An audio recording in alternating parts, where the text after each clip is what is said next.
Before we begin this touching tale of healing, connection, and a family finding its way, remember to subscribe to the channel, like this video, and share your thoughts in the comments below.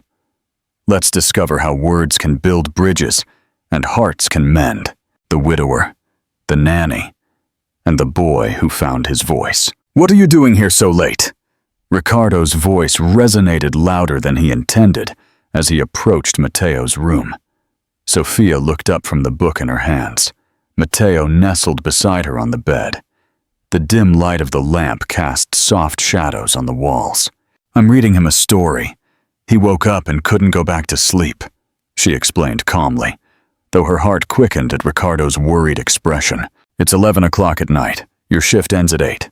"I know, but—" Sophia glanced at Matteo, who clung tighter to the book. She couldn't just leave him like that. Ricardo stood in the doorway, observing the scene. His son, who usually resisted physical contact, was leaning against Sophia as if it were the most natural thing in the world. "Daddy, Sophia was telling me about the boy whose mommy went with the angels," Matteo said, with a clarity that surprised Ricardo. It had been months since his son had spoken in complete sentences. Ricardo felt a lump in his throat. Carmen had died 2 years ago, and since then, Matteo had barely mentioned his mother. "My mommy is also with the angels," Matteo continued, looking directly into his father's eyes for the first time in weeks. Sophia gently closed the book and sat up slightly. "I think it's time for Matteo to sleep now," she murmured, but Ricardo raised a hand to stop her. "Wait." He approached slowly and sat on the edge of the bed. "What's the story about?" Sophia exchanged a look with Matteo, who nodded as if giving permission. "It's about a very intelligent boy who could see things others couldn't. One day, his mommy had to go to take care of the angels, but before she left, she taught him that love never leaves. It just changes places," she explained softly. "And then what happened?" Ricardo asked, surprising himself with his genuine interest. "The boy's daddy was very sad and worked a lot to keep from thinking. But one day, someone who knew how to tell stories arrived, and little by little, the house filled with beautiful words again." Matteo yawned and settled deeper into his pillows. "Does the story have a happy ending?" the boy asked. "The best stories don't have endings, only new chapters," Sophia replied, tucking him in lovingly. Ricardo remained silent as Sophia finished settling Matteo. In the 3 months she had worked for him, he had never seen his son so relaxed, so normal. When they left the room and closed the door softly, Ricardo turned to her. "How did you know exactly what to say to him?" Sophia looked down for a moment before answering. "Because I also lost my daddy when I was his age. I know what it feels like when words get stuck inside, and no one understands why." Ricardo studied her with new attention. Since the day she arrived at his house, disheveled from the rain and with books under her arm, there had been something different about her. It wasn't just that she was young, only 23, but she seemed to understand Matteo in a way he, as his father, hadn't been able to. "Is that why you studied literature?" "I studied literature because words can heal, and I took this job because I need the money for my studies and to help my mom back in Medellin," she admitted honestly. "But I stay after hours because Matteo reminds me of myself." In the silence of the hallway, Ricardo realized he had misjudged his new employee. When she arrived that rainy April morning, he had thought she was too young, too inexperienced. He had hired 5 nannies before her, all with impeccable credentials and professional methods. None had lasted more than a month. "Thank you," he said finally, "for staying, for understanding him." Sophia smiled for the first time since he had found her in Matteo's room. "You're not paying me to understand him, Mr. Castillo. You're paying me to care for him. But understanding comes free." As Sophia headed to her room at the end of the hall, Ricardo stood by Matteo's closed door. For the first time in 2 years, his son had mentioned Carmen without crying, had spoken in complete sentences, and had fallen asleep with a smile. Perhaps, he thought, he had found more than just a nanny. Perhaps he had found exactly what his family needed to begin healing. "Good morning, architect of giant buildings," Sophia said as she entered the kitchen, where Matteo was already sitting in front of his breakfast, meticulously arranging his cereals by color. "Good morning, storyteller," Matteo replied without looking up, but Ricardo noticed the small smile that formed on his lips. 3 weeks had passed since that night he found Sophia reading to his son, and mornings had changed completely. There were no more shouts, no more battles to get dressed or eat breakfast. Sophia had turned every activity into a small adventure. "Ready for our urban exploration?" she asked, pouring coffee for Ricardo and juice for Matteo. "Where are we going today?" Matteo looked up, his eyes shining with curiosity. "I thought we could visit the Colpatria building. Your dad told me he helped design the renovations on the 15th floor. Ricardo nearly choked on his coffee. He didn't remember mentioning that project. "How did you know that?" "Matteo told me. He knows everything about the buildings you've worked on." Sophia ruffled the boy's hair affectionately. "Yesterday he explained anti-seismic structures to me for an hour." "Really?" Ricardo looked at his son with astonishment. At home, Matteo barely spoke about everyday topics, but apparently with Sophia, he became an expert in architecture. "Dad, can you come with us today?" Matteo asked suddenly, something he hadn't done in months. Ricardo glanced at his watch. He had an important meeting at 10, but the hopeful expression on his son's face instantly rearranged his priorities. "I think I can move some things around." The tour of downtown Bogotá was revealing. Sophia didn't just walk with them. She created stories about every building they saw. The Colpatria became a friendly giant watching over the city from above. The primary cathedral was a castle where the guardians of prayers lived, and the Palace of Justice, with its imposing architecture, transformed into the headquarters of superheroes who protected the truth. "Matteo, tell your dad about the steel beams," Sophia encouraged him as they had lunch at a small restaurant near Bolivar Square. To Ricardo's surprise, his son began to explain architectural concepts with a clarity and passion he had never shown at home. Sophia listened attentively, asking questions that showed she truly understood what Matteo had taught her. "How do you get him to talk like that?" Ricardo asked Sophia, as Matteo concentrated on drawing the profile of the buildings they had seen. "I don't make him talk. I just listen to what he wants to say," she replied, observing the precise strokes Matteo made in his notebook. Children like him don't need to be taught how to communicate. They need someone to learn their language. That afternoon, after Matteo fell asleep on the sofa during the ride home, Ricardo offered to help Sophia with her university assignments. She had spread her books on the dining table and was working on what appeared to be a very lengthy essay. "What exactly are you studying?" "My thesis is on therapeutic narrative for children with special needs," she explained, showing him some pages filled with notes. "I believe stories can be more effective than many traditional therapies." Ricardo skimmed some paragraphs. The work was impressive, full of academic references, but written with the same warmth Sophia used to talk to Matteo. "Can I ask you something personal?" Sophia looked up from her computer. "Of course. Why did you choose to work with children like Matteo? It can't be easy." Sophia was silent for a moment, playing with the pen between her fingers. "When my dad died, I became very quiet. Adults always wanted me to talk about my feelings, but I didn't know how, until my second-grade teacher started reading me stories where the characters went through similar things to mine." She smiled sadly. "One day, I realized I could tell my own story through those characters. It was the first time I was able to say I missed my dad without crying." Ricardo felt a connection he hadn't experienced in a long time. Here was someone who not only understood the pain of losing a loved one, but had found a way to transform that experience into something that could help others. "Matteo has made more progress in these 3 weeks than in the last 6 months, he admitted. He always had the words, He just needed the safe space to use them. That night, during the bedtime story ritual that had already become sacred in their home, Ricardo listened from the doorway. Sophia had begun a story about a child architect who designed bridges to connect lonely hearts, and Mateo actively participated, suggesting technical details that made them both laugh. When Sophia left the room, she found Ricardo waiting for her in the hallway. "Thank you," he said simply. "For what?" "For giving me my son back." Sophia shook her head gently.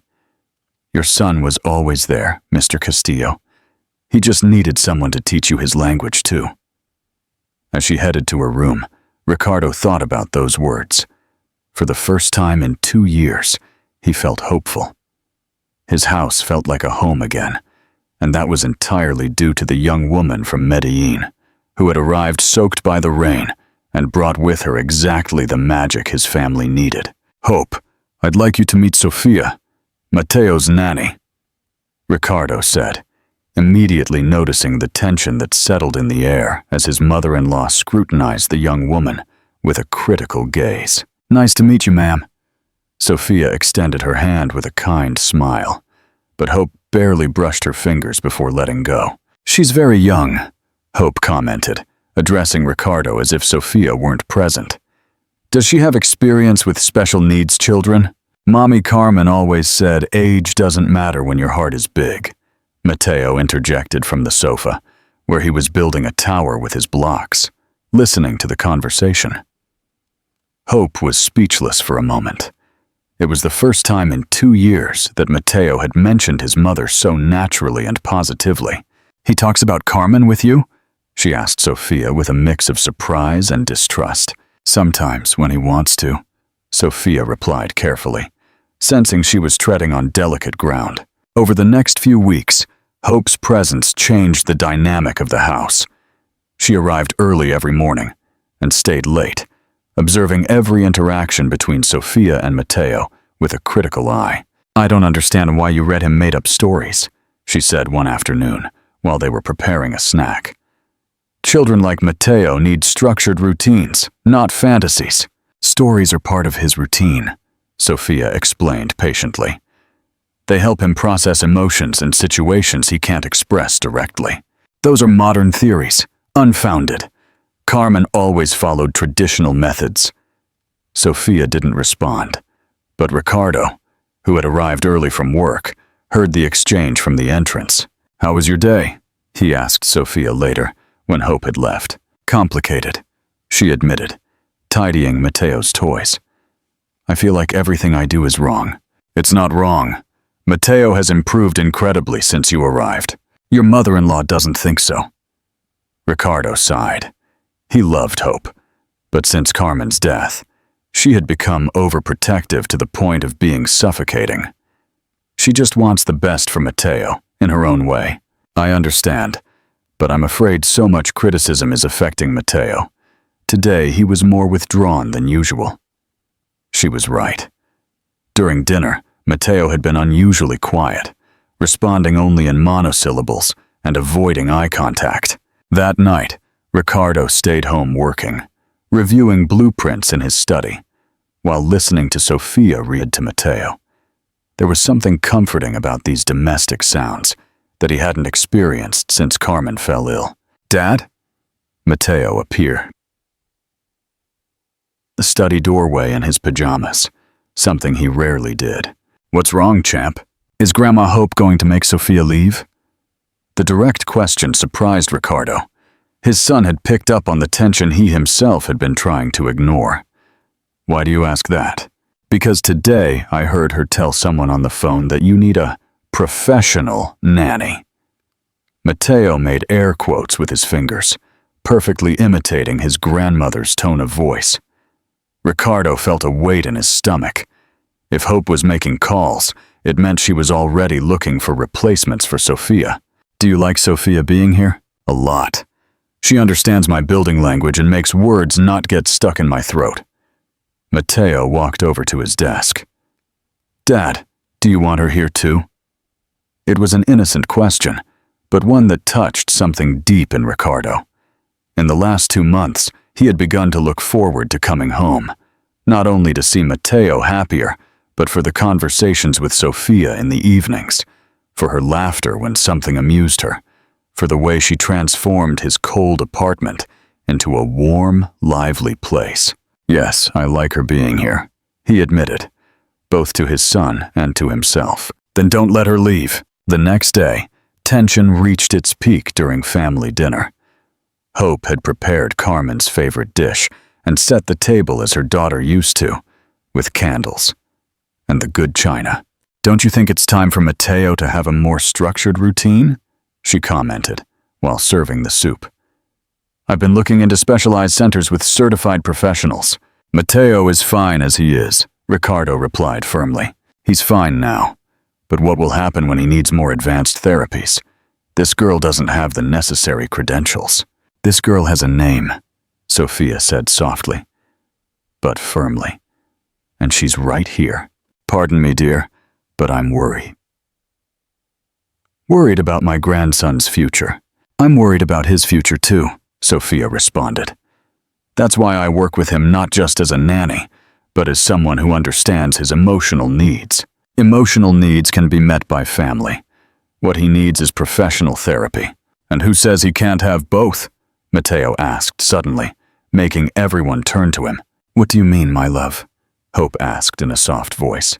"That Sophia helps me with my feelings and my words, but I could also have other therapies if I need them. Why does it have to be one thing or the other?" The silence that followed was uncomfortable. Hope seemed to search for an answer, while Ricardo realized that his 8-year-old son had articulated something the adults hadn't been able to resolve. "Besides," Matteo continued, with that clarity that sometimes surprised him, "Mommy Carmen always told me that people come into our lives when we need them. I needed Sophia to talk about Mommy again without being sad." Hope remained silent, her eyes glistening with unshed tears. That night, after Hope left earlier than usual, Ricardo found Sophia in the kitchen washing dishes. "I'm sorry about dinner. Don't worry, I understand her position." Sophia slowly dried a plate. "She wants to protect Matteo, and from her perspective, I'm an unknown without the proper credentials. But you've accomplished more with him in 2 months than all the previous therapists combined. Maybe because I don't come with the pressure of fixing him. I come with the intention of understanding him." Ricardo approached and took the plate she was drying, his fingers briefly brushing hers. It was a minimal contact, but both felt it. Sophia. Before he could continue, her phone rang. It was a call from Spain, and when she answered, Ricardo noticed how her expression changed completely. "Seriously? Are you sure?" Her voice filled with emotion. Yes, I accept. Thank you very much." When she hung up, she turned to Ricardo with a radiant smile that slowly faded when she saw his worried expression. "Good news? The University of Barcelona offered me a full scholarship to study therapeutic narrative. It's the opportunity of a lifetime." Her voice grew smaller. "I would have to leave in 2 weeks." Ricardo felt as if he had been punched in the stomach. Just when he had begun to admit his feelings for her, just when Matteo was better than ever, she had to leave. "Congratulations," he managed to say, though the words tasted bitter. "It's exactly what you need for your career." Sophia nodded, but her eyes didn't reflect the joy someone who had just received the opportunity of a lifetime should feel. Both remained silent, processing what this meant for all of them, especially for Matteo, who had just found his voice. "You can't be serious!" Hope's voice rose as she paced the living room. "Are you going to let her leave just like that, after all the progress Matteo has made?" Ricardo looked up from the papers he was pretending to review. 3 days had passed since Sophia announced her departure, and the tension in the house was palpable. "It's her decision, Hope. I can't force her to stay." "Her decision?" "Ricardo, that girl is hurting Matteo. First, she makes him emotionally dependent on her, and now she's going to abandon him. Don't you see the pattern? The pattern I see is that my son is better than ever." "Better? Does it seem better that he now refuses to talk to the nannies I've been interviewing? That yesterday he told me he doesn't want anyone else to read him stories? Ricardo closed his eyes. It was true. Since Sophia announced her departure, Matteo had begun to regress. Not dramatically, but the signs were there. Less eye contact, shorter answers, and a stubborn resistance to any candidate Hope presented. Maybe he needs time to process it. What he needs is stability, not more emotional changes. Hope sat opposite him. Ricardo, I know you like that girl, but you have to think about what's best for Matteo. What do you mean by that? Oh, please, I'm not blind. The way you look at her, how you change when she's in the room. But she's the nanny, Ricardo, and now she's leaving because something better came along. What does that tell you about her priorities? Hope's words cut deeper than he wanted to admit. Was it true that Sophia was abandoning them for something better? Or was he being unfair by expecting her to sacrifice her future for them? That afternoon, when Sophia returned from the park with Matteo, Ricardo was waiting for her in the kitchen. We need to talk, of course. Sophia sat, but kept her hands busy organizing the toys Matteo had brought. About what? About how we're going to handle this with Matteo? Hope is right about something. He's shutting down again. I know. I've noticed the changes.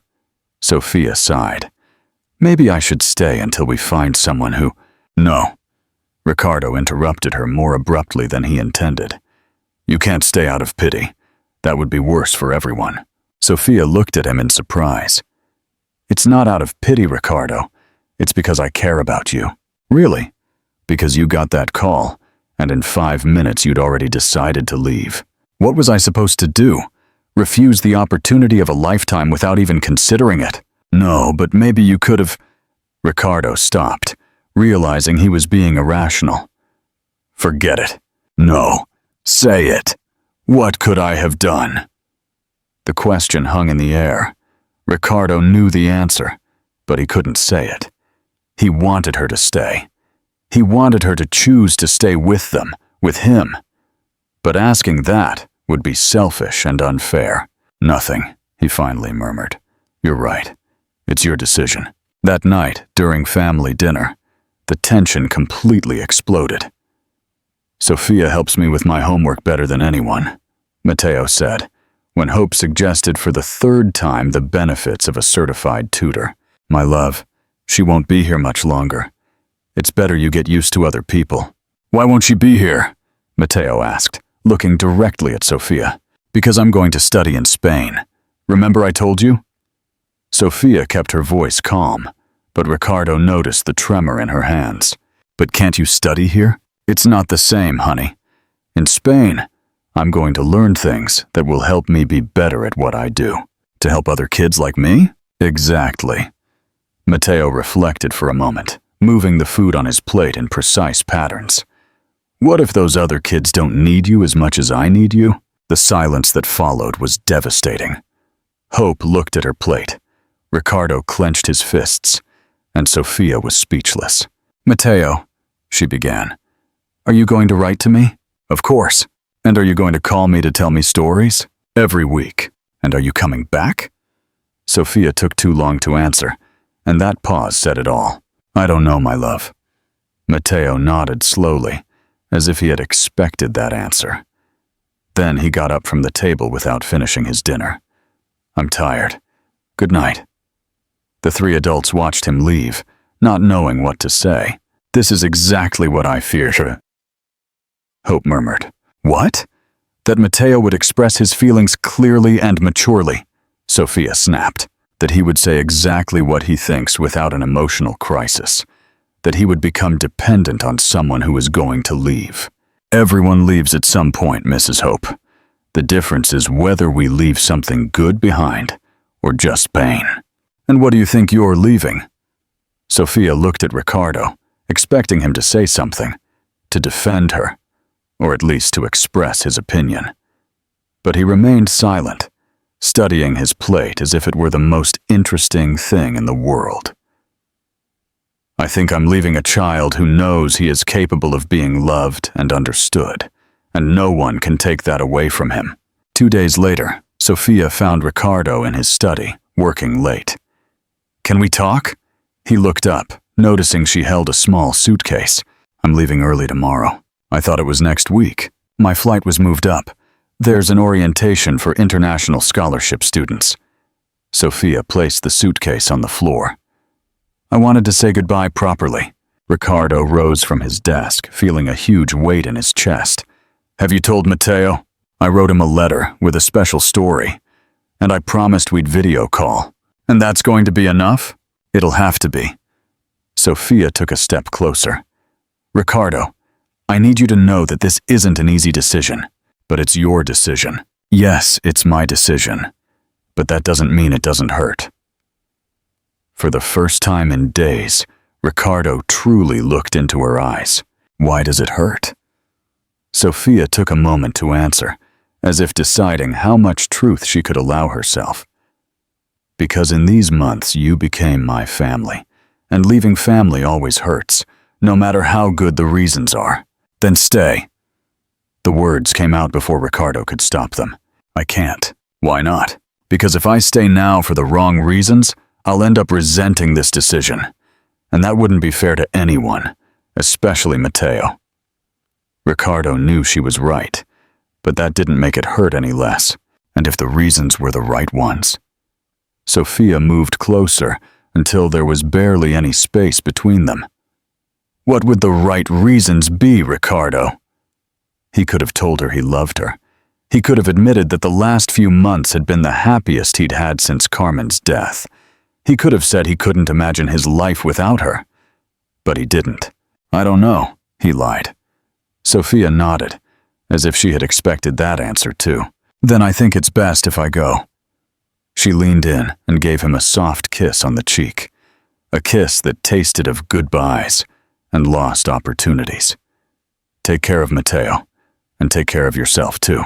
When she left, Ricardo was left alone in his study, surrounded by blueprints of buildings he would build for others, wondering why it was so easy to design solid structures on paper and so difficult to build a solid life in reality. I don't want breakfast, Matteo mumbled from his bed, sheets completely covering his head. Ricardo sat on the edge of the bed. 2 weeks had passed since Sophia left, and every day was a battle to get his son to eat, get dressed, or simply leave his room. Champ, you have to go to school. I don't want to go to school. I don't want to do anything. How about we read Sophia's letter again? I already know it by heart. Matteo poked his head out, his hair disheveled, and eyes red.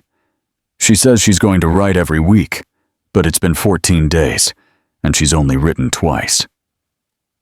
Ricardo felt a pang of pain. He had also counted the days, also waited for more news. She's busy starting her classes, but she's busy forgetting about us, Matteo burst out, sitting up abruptly. Just like everyone, first Mommy went with the Angels, now Sophia went with the Spanish. Everyone leaves. It was the first time Matteo had expressed his pain so directly, and Ricardo didn't know whether to be happy about the emotional honesty or worried about the depth of his suffering. Matteo, love, Sophia didn't forget you. It's just that she just found something more important, the boy finished with a maturity that broke Ricardo's heart. That afternoon, after dropping Matteo off at school with a new temporary nanny Hope had recommended, Ricardo headed to his office with his head full of worries. Mrs. Mercedes was competent, experienced, and had excellent references, but Matteo treated her like just another piece of furniture in the house. Boss, this package arrived for you. His assistant handed him a large international mail envelope. The sender was from Barcelona. With a racing heart, Ricardo opened the package and found a handwritten letter, along with several photographs and what appeared to be an academic article. Dear Ricardo, I hope you and Matteo are well. I know I promised to write more often, but these first few weeks have been more intense than I expected. I'm sending you some photos of the university and the city. It's beautiful, but very different from Bogotá. I miss the traffic noise and the taste of Colombian coffee. I'm also sending you my first essay here. It's about narrative techniques for children with autism, and is based mainly on my experience with Matteo. I hope you don't mind that I used some examples from our time together, obviously without mentioning real names. Professor Martinez says my approach is revolutionary, and that universities in Colombia have expressed interest in implementing similar programs. Can you believe it? How is Matteo? Has he talked about the stories I sent him? Is he still building those incredible towers with his blocks? I miss you both very much, more than I should. Probably. Lovingly. Sophia P.S. Tell Matteo that there are buildings here that look like storybook castles, and I'm writing stories about all of them, to tell him when we talk. Ricardo read the letter 3 times before reviewing the academic essay. It was impressive.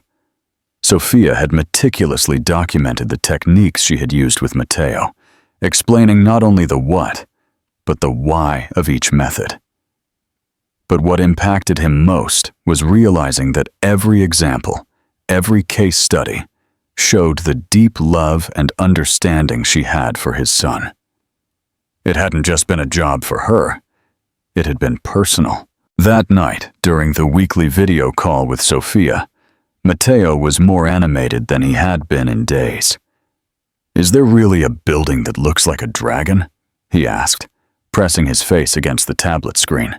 "Yes, it's called Casa Batlló. I sent you photos. Did you see them?" Sophia looked tired, but happy to talk to him. Dad hasn't shown them to me yet. Ricardo felt guilty. The package had arrived 3 days ago, and he hadn't found the time to share it with Matteo. "Tomorrow we'll see them together, okay?" he promised. "Sophia." Matteo's voice grew smaller. "When are you coming back?" There was a long pause before she replied. "I don't know, my love. This program lasts 2 years. 2 years? Matteo looked at Ricardo in a panic. "Dad, 2 years is like so many days." 730 days, he calculated, automatically. "But we're going to talk every week, and I'm going to send you letters with new stories." After the call ended and Matteo went to sleep, Ricardo stared at the blank tablet screen. 2 years. By the time Sophia returned, if she returned, Matteo would be a completely different child. And he couldn't wait 2 years living with this emptiness in his chest. 3 months later, Ricardo found himself in the lobby of a corporate building, waiting for a meeting about a commercial project. As he checked his phone, he overheard a conversation at the next table. "The therapeutic narrative program is having incredible results," a woman with a Spanish accent was saying. "Javeriana University is very interested in implementing it here." "And who is developing it?" her companion asked. "A Colombian student in Barcelona, Sofia Restrepo. Her research on childhood autism is causing a stir in European academic circles." Ricardo stopped pretending to read his emails. "Apparently, she developed her techniques working with a specific case here in Bogotá. An 8-year-old boy who showed extraordinary improvements," the woman continued. "Several institutions want to bring her back to establish a pilot center." Ricardo's heart began to beat faster. He discreetly approached the table.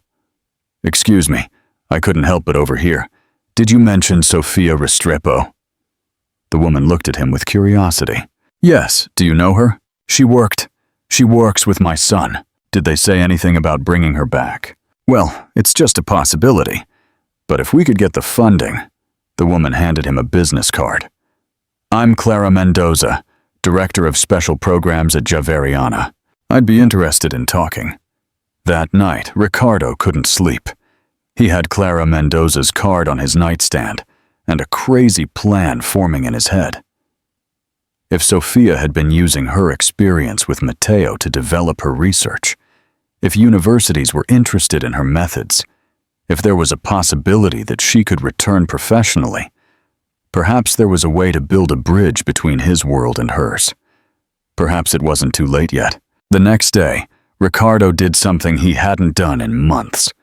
He canceled all his meetings and dedicated himself completely to an idea.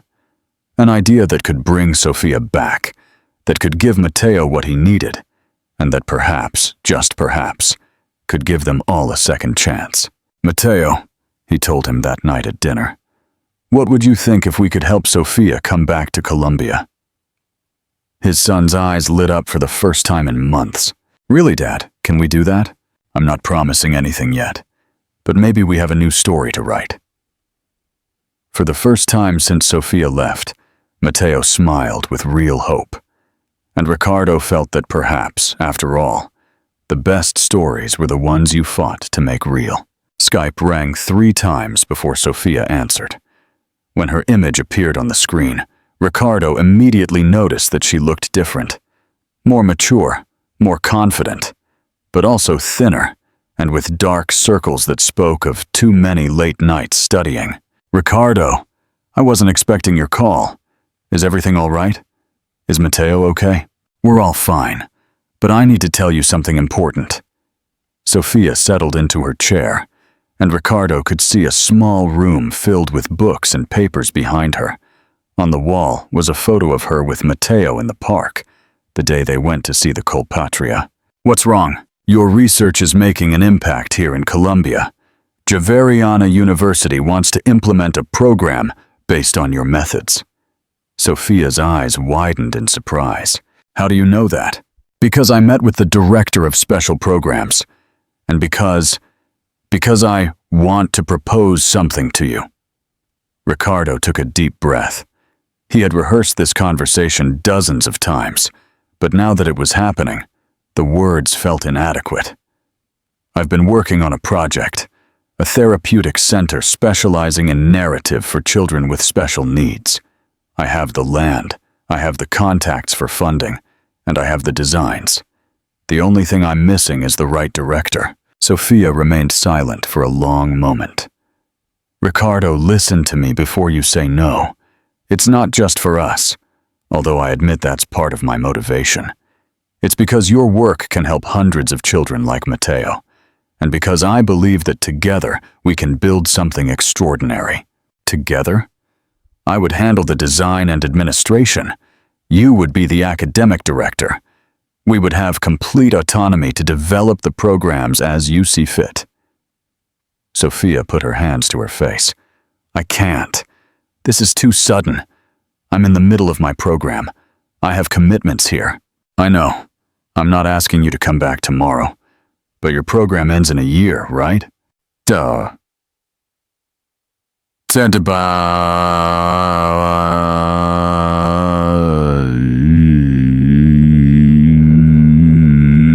"But what, Sofia?"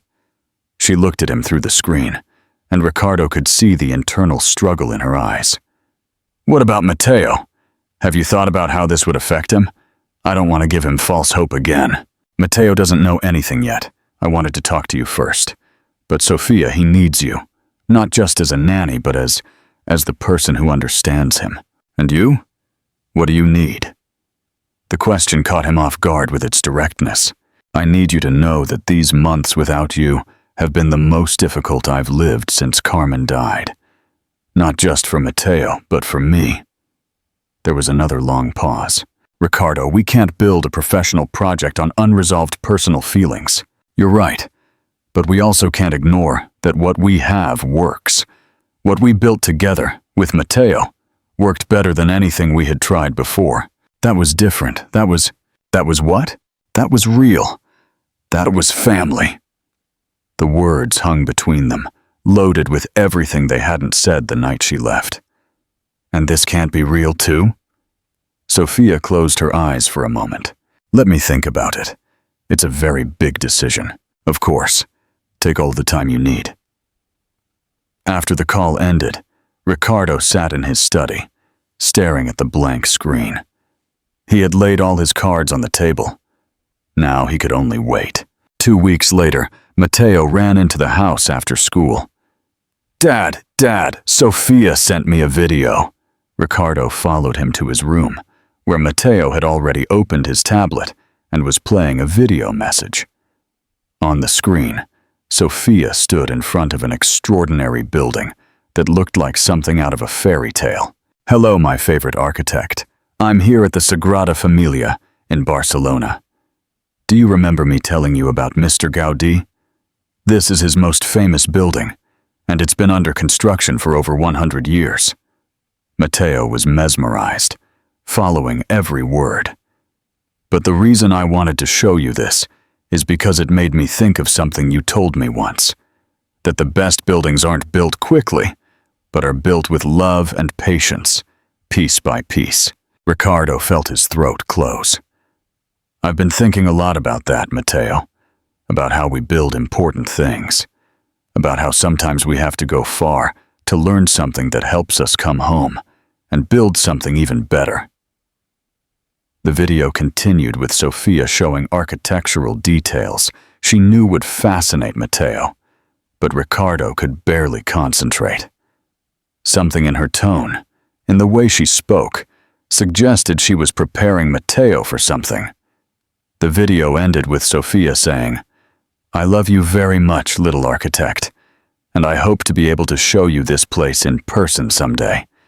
But in the meantime, let's keep building our own stories, okay?" That night, Ricardo's phone rang. It was Sofia. "Did you see the video?" "Yes, Matteo has played it 4 times. Ricardo, I've been thinking about your proposal, and I think you're right.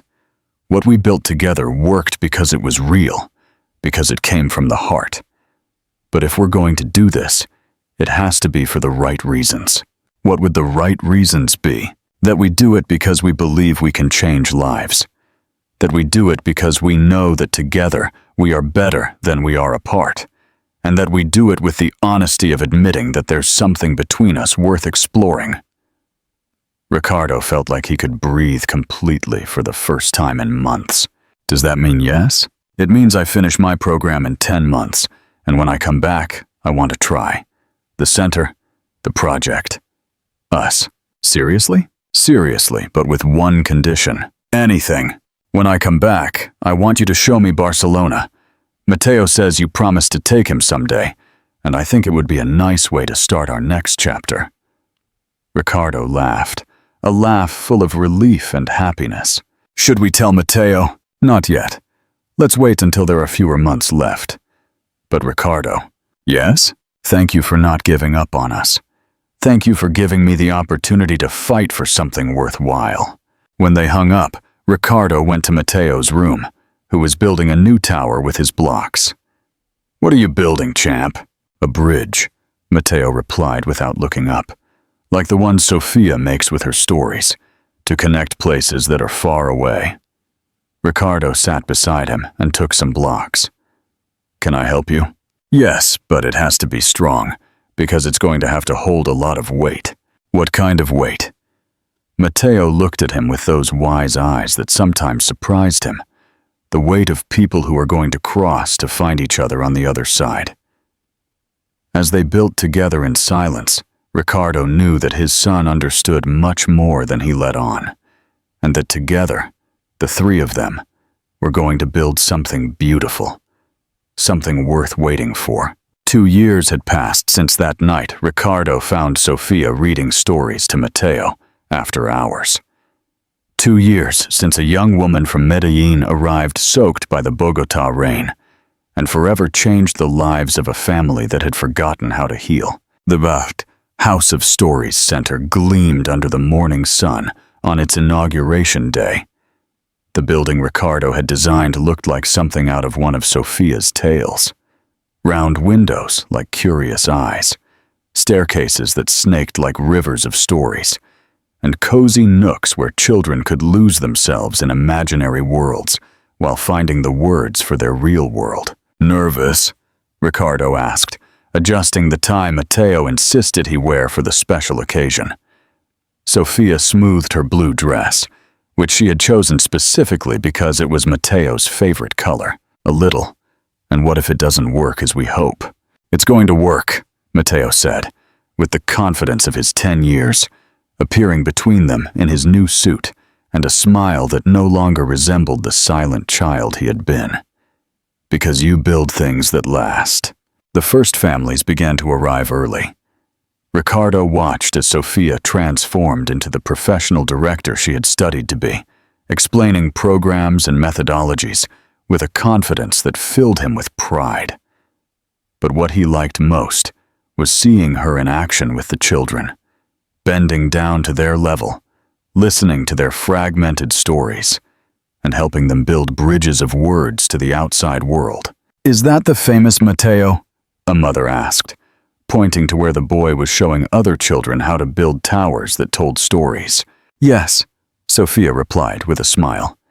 "He was my first teacher." The inauguration was a success. Parents, therapists, educators, and university officials toured the facilities, while Sophia and her team demonstrated the therapeutic narrative techniques that were already helping dozens of children in pilot programs. But for Ricardo, the most important moment came at the end of the day, when the last visitors had left, and only the three of them remained in the center they had built together. "What do you think, Chief Architect?" Sophia asked Matteo, as they walked through the empty space that would tomorrow be filled with children's voices. "I think it's perfect for what we need to do," he replied, using that formality he adopted when he wanted to sound very serious. "And I think it's time you two got married." Ricardo almost choked on the coffee he was drinking, while Sophia blushed to her ears. "Pardon? I've been waiting 2 years for you to realize you love each other. I'm tired of waiting," Matteo declared, with the exasperation of someone much older. "Besides, we already live together, we already work together, and we're already family. Only the papers are missing. I can carry the rings." "Matteo," Ricardo began, "isn't it true you love her?" Ricardo looked at Sophia, who seemed as surprised as he was by the directness of the question. "Yes, I love him." "And you don't love Dad?" "Yes, I love him," Sophia admitted, as if the words had been waiting a long time to come out. "And do you love me?" "With all our hearts," they responded in unison. "Then that's it. We just need a wedding. I can carry the rings." Ricardo and Sophia looked at each other and began to laugh, a laugh that started timid and grew until it filled the entire space, mixing with Matteo's laughter to create the most beautiful symphony they had ever heard. "Is that a yes?" Ricardo asked, taking Sophia's hands in his. "That's a definite yes," she replied, standing on tiptoes to kiss him for the first time without hiding, without fear, without goodbyes. 6 months later, they were married in the garden of the House of Stories Center, surrounded by the families they served and the friends they had made during their journey of building something beautiful together. Matteo fulfilled his promise to carry the rings, but he also surprised everyone with a speech he had secretly prepared. "My mommy Carmen always told me that when people leave, they don't really get lost. They just stay in our hearts to make room for more love," he said, standing between Ricardo and Sophia in front of all the guests. "I believe Mommy sent Sophia to me, so Dad would remember how to smile, and so I would remember that it's okay to talk when you have something important to say." He turned to his father and to Sophia. "Dad, you always knew how to build beautiful houses, but Sophia taught you how to build a home.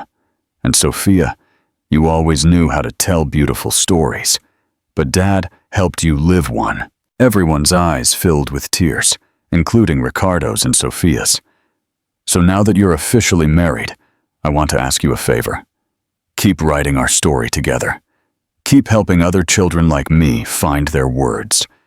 And never forget that the best families aren't always born together, but sometimes they find each other when they're needed most."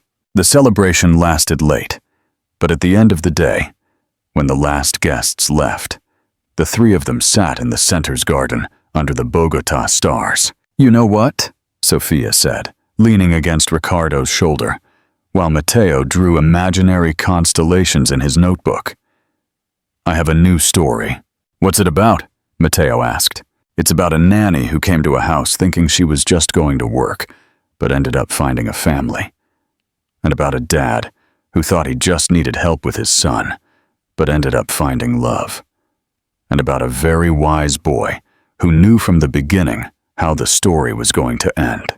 "And how does it end?" Ricardo asked, kissing her hair. "It doesn't end," Matteo replied before Sophia could. The best stories don't have endings, only new chapters. On the coffee table in their living room, months later, Sophia's first published book, Healing Hearts Through Stories, a guide for families, could be seen. The dedication read, "To Matteo, who taught me that the best stories are the ones we live together, and to Ricardo, who showed me that some love stories are worth waiting for." But their real story continued every night when they gathered in the living room for their gratitude story ritual, where each family member recounted something wonderful that had happened that day. And in each tale, the echo of that first night could be heard, when a young nanny read a story about angels and love that never leaves, and unknowingly began the most beautiful story they had ever lived. Because in the end, they discovered that the most powerful stories weren't the ones that were invented, but the ones that were built day by day, word by word, with love, patience, and the firm belief that every family that finds each other when they're needed most is destined to have a happy ending. What a truly beautiful and emotionally resonant story. It captures the essence of healing, unexpected love, and the profound impact one person can have on a family. What part of Sophia and Ricardo's journey resonated with you the most, and why? Share your thoughts in the comments below.